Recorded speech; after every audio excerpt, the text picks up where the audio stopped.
Allez, petite vidéo récapitulative des contradictions du gouvernement Macron. Je vous laisse écouter ça, tout simplement. C'est parti. Nous posons une ligne rouge. Cependant, le pass sanitaire ne pourra jamais concerner les activités de la vie quotidienne. Le pass sanitaire s'appliquera dans les cafés, les restaurants. En aucun cas, un pass sanitaire ne sera réclamé pour aller dans un commerce alimentaire ou dans un restaurant. Et je me permets d'insister sur ce point. Les centres commerciaux ainsi que dans les hôpitaux, les maisons de retraite, établissements médico-sociaux. Aller dans un restaurant, aller dans un cinéma, aller dans un théâtre, aller faire son shopping.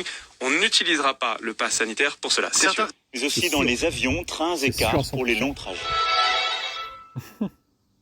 Pour les personnels soignants et non soignants, des hôpitaux, des cliniques, des maisons de retraite, des établissements pour personnes en situation de handicap, la vaccination sera rendue obligatoire sans attendre.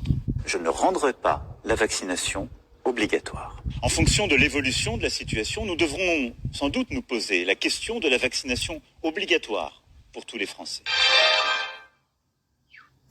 C'est pour cela aussi que nous devrons engager, dès que les conditions sanitaires seront réunies, la réforme des retraites. Dans les 5 ans à venir, moi je ne propose pas de décaler l'âge de départ à la retraite.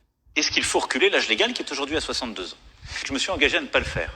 C'est quand même mieux sur un sujet aussi important de faire ce qu'on a dit. Oui, parce que nous vivons plus longtemps, il nous faudra travailler plus longtemps et partir à la retraite plus tard. Quel scandale.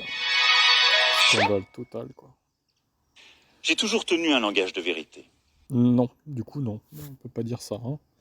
Voilà, je vous laisse commenter, tout simplement.